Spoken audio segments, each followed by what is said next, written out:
Alright, so on Friday, I left to go stay with my mom for like 2.5 days. I was gone till Sunday morning, and I had no problems with my Xbox at all. And then when I come back, I have connection issues. But the one that's scaring me the most is the fact that this makes a weird noise when I turn it on and it starts reading the disc.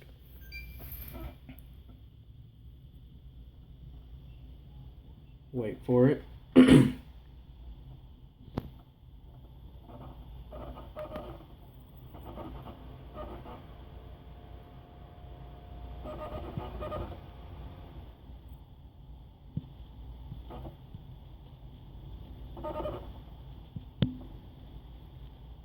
Now, before this, I never heard this sound at all.